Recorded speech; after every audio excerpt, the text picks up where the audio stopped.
But also like, if you've ever been in a relationship, I know you have, and you probably have too, where like you keep going back, like the first breakup's like a wall falling down. It feels terrible. And then every time you go back, it's less painful. Both people look at the relationship with less clout. Like it holds less power. Yeah. And by the end of it, you're like seeing someone that you're like, all right, like, let's be honest, this is kind of just about sex at this point, or just about this, or just about that at this point, you know? And even though you both say you're trying to make it work, by breakup number 726, which the audience is aware, you know, it's probably near that, it just starts to lose the magic. I liken it to picking a scab, right? Yeah. Either let the scab grow all the way back and heal over, or otherwise you're just going to keep damaging yourself.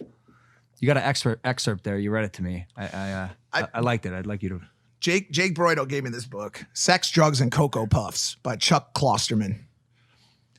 It's kind of dark, I'm going to be honest with you, but the first page of it, he had me read this page.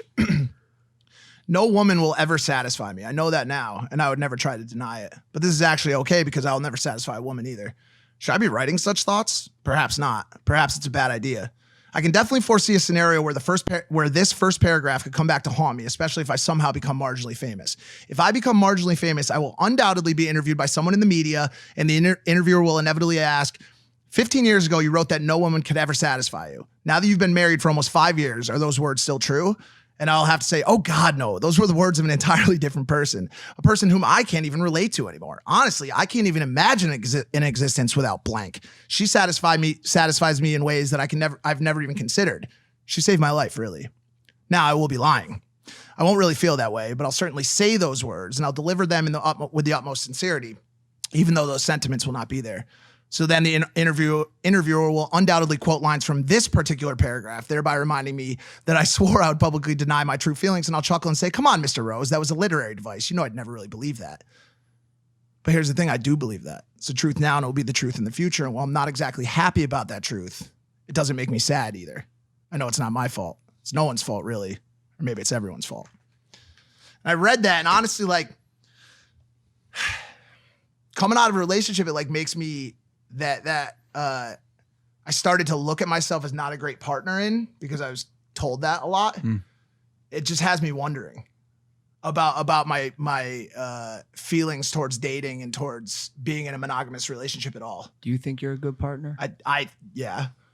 Do you? I mean, do you? You watched everything happen. I pretty much date you. Yeah.